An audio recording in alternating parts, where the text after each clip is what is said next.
What's going on, folks? Deadmantoons back here today. I think we missed last week. I know we're way behind on One Piece, and we'll get back on that. I think we missed last week, but we're back with some more Invincible. Last time there was no Leo. This time there's no CJ. I don't make the rules. I don't know what's going on. Like, it's hard to get all of us together in one spot anymore. So we got me. We made last week's episode of Invincible. We did? Yeah. Oh, okay then.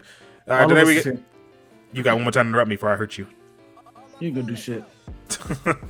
Anyway, it's me, Asante Jinsui, and Leo the Madman, back with some more Invincible. We will get to what we want to get to. But one thing I want to start off with is when they arrive at Comic-Con, and Mark sees a bunch of dorks dressed as Invincible, and he's like, oh man, there's no way you would find that cringe. There's just no way. Yeah. You read comics yourself. There's no way you would see people dressing up as you and pretending to be you, where you'd be like, you'd roll your eyes. You would fucking dork like a motherfucker. Yeah, for real. I'd like to say I am a sucker for fourth wall breaks, and I really love how they went about it for this one, where he's talking about like animation. The animation. How they're doing the examples as he's talking about it. See, I fucking love. I was wondering how they're gonna translate that joke, because in the comic that he's talking about just says, "Is it expensive having ink all those pages?" And he's all like, "Nah, usually we just fill some space in between. Nobody really notices." Isn't that kind of lazy? No. And the way they translate it to like all the tricks in animation, my personal favorite one is when he says, or sometimes we do like a really wide shot and it looks like it's moving, but you can't really tell. You got me. Family Guy does that all the goddamn time. But I like when he says sometimes because animation, because the art style changes, the animators they end up with something completely different, and you see fucking comic version Mark. That's good stuff. That's a good joke, good bit. All right, another note I have about this one. Am I a bad person if I find all this William and Rick shit absolutely boring as fuck? It's not that you're not a bad person for thinking it's boring, but it's just like, if you're watching this for Invincible and stuff, right? Their whole arc is just like side stuff, and it's just like, how important is this? Okay, yes, it lets me understand Cecil. Is that his name? Yes. No, not Cecil. No, Donald. Oh, no. Yeah, helps you understand Donald. But also at the same time, it's just like, how relevant are those two going to be later on? Like, say if they have more importance later on, then 100%. This is good. Let it stay in there. But if it's just something you just wanted to add, just so certain people could like, if you like the character, like those characters, it's good. But if you don't, or don't care for them, it's just like, they cannot be here and everything could be a-okay. I just think the whole like loss of humanity, man versus machine, it's made irrelevant when A, we don't care about you, B, Donald's going through the same shit literally times 40, and C, Rex gone through something similar. He just lost his hand, and he learns he got a mechanical hand without his consent, and it doesn't matter. He's just like, cool. Meanwhile, Cecil is more distraught with the notion that they didn't tell him anything. Now that he knows, he's perfectly content with it. But Rick is just like, I don't know what's worse, like getting taken apart or being put back together. Definitely being taken apart. What the fuck are you talking about? B double M, we rich forever. Like, what the fuck are you talking about, nigga? Just don't. I'd like to take a second to talk about Donald. What the hell kind of Australian ass? I'd like to take a second.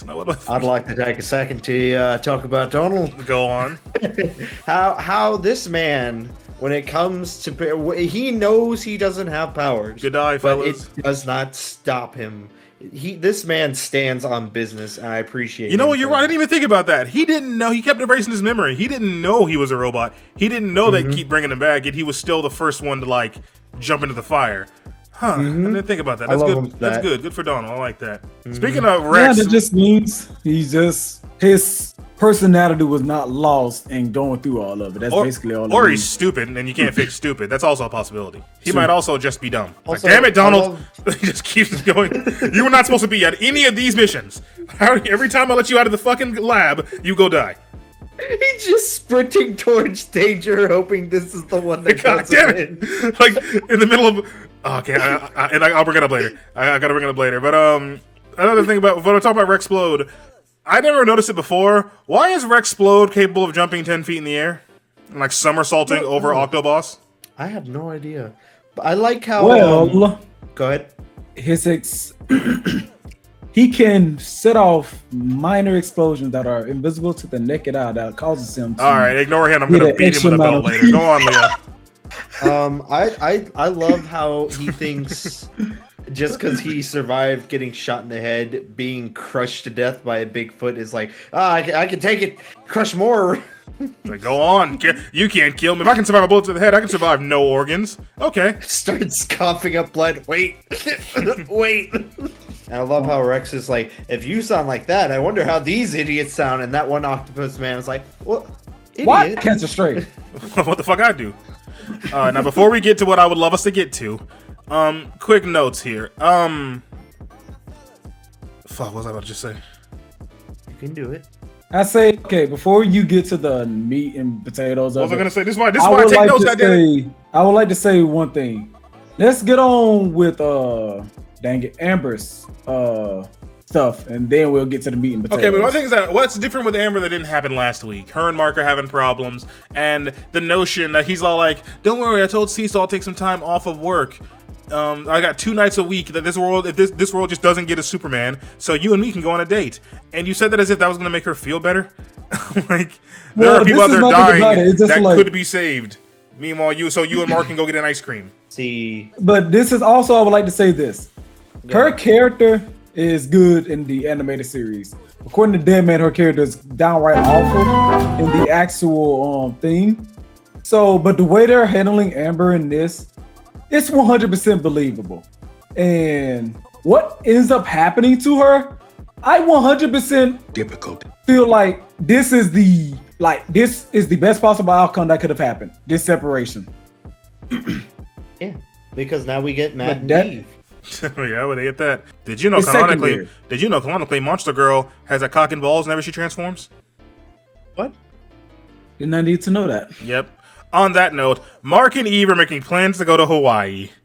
And as they're talking about how they're going to do it... Mark and Amber. I said Eve, you're right. Amber, I cannot believe I keep letting the Invincible cartoon lull me into this false sense of security so often. Oh my god, I felt just as blindsided by that as whenever Omni-Man started deleting the Guardians of the Globe. When fucking Anissa comes down, places her hand on Amber's neck and goes, "You're coming with me," or her head comes off. Oh my god. Bro, my heart dropped when I saw that. I'm just in there telling like, you. Why? Why did this happen? Why did this need to happen? What is going on? I just don't. And at first, I started ramping up, thinking, "No way!" But I had to remember, this isn't when it happens. Not that I'm over here like in my fucking overalls with a propeller hat, bouncing up and down, anticipating like, "Oh boy!" But this isn't when it happens. But I was just thinking, like, why? Oh god, it really is coming. This nonsense really is about to come. And a quick note for Anissa: lovely voice, lovely action. Why did they make her more attractive? And yeah, I know we got the freaks that are like, "Oh no, I've always been attracted to Anissa." Shut up. Anissa was not supposed to be attractive. That's not what the writers... I saw the comic book version of her and I was just like, okay, yeah, no thank you. That's why they gave her these exaggerated muscles. She's the only female Viltrumite with these exaggerated muscles and like this short hair and like she's always doing like this little lip thing with her jagged ass teeth. Like she's not supposed to be attractive. She's just supposed to be a woman. But in this one, they're like, they slimmed the muscle. And yeah, we know there's people out there that likes muscle. You know, I'm one of them. You know, I love me some MRSA. But I'm just saying, they slimmed the muscle tone down. They gave her some longer hair. They gave her some big, luscious lips. I'm like, don't do this to me. Don't make me attracted to the sex offender. I don't want this. Is this what some of these fucking females that are in love with fucking, I don't know, Sakuna or some shit be like? Because I'm not with it, bro. I'm not with this shit. For those of you at home that don't know what's going on, read a book. Do not read the comic. You will enjoy this cartoon much more if you don't. I know what's coming, and it just makes everything so sad, bro. Read the comic. I just... well, I can't talk about it too much. I can't talk about what's gonna happen because it won't have any juice when it does happen. Gotta talk about what did happen. What? My thing about Invincible that's becoming like a pattern with him, it's okay way back when he was new and he was still green. You've been doing this long enough. What is it gonna take to make you lock in? Like, why does someone have to tell you to take shit seriously or you just won't? You don't get me wrong, he can't take Anissa, but you could have done a lot better than that. You were squaring up with Thula and what's his name and Lockin. Like, you can do better than just getting smacked around like a fucking doll. But you just don't. Like, had Mark been there, said, remember who you are, son. Would anybody have lost it and like started fighting seriously or what? I said, did I say Mark? I meant Omni-Man. Just fuck, bro. I get so tired of watching them get fucking like ragdolled and gone limp and shit. How will Anissa having those slimy sex offender fingers wrapped around your girl's throat not be enough to make you lock in? Right then, as soon as she put her hand there and said, come with me, or before you finish that sentence, you catch him under the fucking nose. I don't know, you catching this elbow to the nose immediately. I promise you that much. I know there's a lot of people that don't like anime ass fools, but that should have been the moment where Mark went from the way Anissa did that monster. Mark should have did that to her. Just went, ape you shit. Put your hands on my girl. Like, she doesn't even have enough time to react. And her body, just out of reflex because of how fast and how hard Mark hit her, just releases her. Yeah, knock her ass back, like smack her a mile back. Like you gotta, fuck a conversation, fuck a reasoning. First thing first, you getting your hands off my damn lady. Then we can talk. Yeah, then we can talk, and then be like, okay. And past all that, catching the ass whooping from the sex offender, I'll never stop saying it. Before he can even rest, he's still breathing heavy. He gets a call from Mama. He's like, hi, Mom, what's going on? Not Mama. Are we fucking serious right now?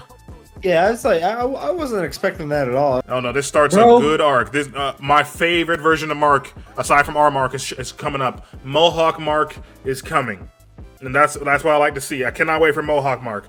But yeah, we got a whole thing. Like I tend to forget because when you read the comic, we're going by like volumes and shit. Like this volume's over. Like when it came out, like catch y'all next volume, and then we'll see how it goes. In this show, the show lets you know how this shit feels to be Mark, to be one fucking cataclysmic event after another. Just came back from getting your ass whooped in space with Daddy in 2 months off world. Immediately back in space, fight the Martians. Immediately Thula's down here, get that ass whooped. Immediately Langstrom Levi's got Mama. God damn! Like this man cannot get a break. Ever since he got his powers, it's just been nonstop action. And it's like, give this man a break. It's just like, now, there's a double-edged sword to this, right? Because he's used his power so much, he should have a like, I'm not gonna forgive him for that. Mm-hmm. But also at the same time, I can understand this man does need a break. As a high schooler, began saving the world. And has not stopped trying to save the world since he started. And also on top of all that, his dad, who was the one in charge of saving the world, abandoned him with the hidden inches of his life. Yes. Made a global, got an ass whooping so bad. There was a global meme about it. The world saw that one. The world saw you get your ass fucked, bro. Like you just cannot breathe. It makes me feel so bad for him. He just can't get a chance to breathe. How is the most peace he's felt since he got his powers and he was on the ant planet?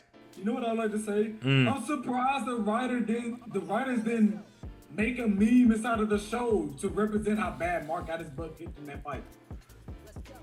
Somehow, just some random, in that comic book he lost 3. It's just Seance dog. The heroic dog, yeah. The heroic dog is getting the absolute dog beat out of him within the inch of his life, saying the same thing Mark did. Like all right, we're approaching 20 minutes. I guess we gotta wrap it up. I want to talk. I'm gonna make a video about just how bad Mark has it as a person, but I only have one note left for this episode. It's before all hell breaks loose, Eve and Amber are chit-chatting, having a conversation about, what about Hawaii? How don't we go there? Yeah, you fly on my back, and then I'll carry the suitcases. And she's like, how do we afford a hotel? He's like, yes, fuck, my bad. Amber. And she's like, how do we afford the hotel? I hear Hawaii's good at camping. I cannot stress enough to you, Cecil's paying for every red hot penny in my vacation. If I want to buy an island on Hawaii, you paying for that shit, fuck nigga. I promise you that right now. You paying for it. I want a little black credit card that says Cecil on it. And every time I don't care if I want a bag of chips. I don't care if I want a chip factory. If I swipe it, it better go through. I'll be a damned man if I get my guts torn out and my bones shattered every fucking Thursday to be like, I can't afford a hotel. I'll be damned. That motherfucker spends $10 billion every time he teleports, and he does it for coffee runs. I'll be a damned motherfucker. You paying for everything that I want. you have a serial killer in your basement making zombies for you. Nigga, shit, I'll be down. Best resort in Hawaii is owned by me now. Yeah, like, I couldn't do that. Like, even in this world, like I was saying earlier, I'm not doing anything unless you give putting a price tag on it. I'm sorry. If it does not affect anybody I personally know, 100%, you about to run them pockets. And if you're not gonna run them pockets, you're gonna run these hands. You're gonna run these hands, Cecil. You and me. All right. Thank y'all for watching. Thank y'all for listening, coming out, however y'all are doing this. Next time I will try my best to have all 4 of us back in, because I think those are the videos I tend to get most traction, is the one where it's all 4 of us yelling at each other for no reason. So we're gonna try to get them back. Soon enough. Clock's ticking. Velma's coming out soon, boys. Just so y'all are clear. I gotta get out of here. That's it. No, go ahead. Y'all got about 2 weeks, 2 to 3 weeks. Get all the rest you can possibly get. Be my fucking guest. Because when the clock strikes Velma, we will all be watching. All right. Yep. Thank y'all for coming again. Signing off. Did I tell you I dropped a couch on my leg? Why did you do that? You did a Obviously, what? I didn't mean to. You dropped a couch on what?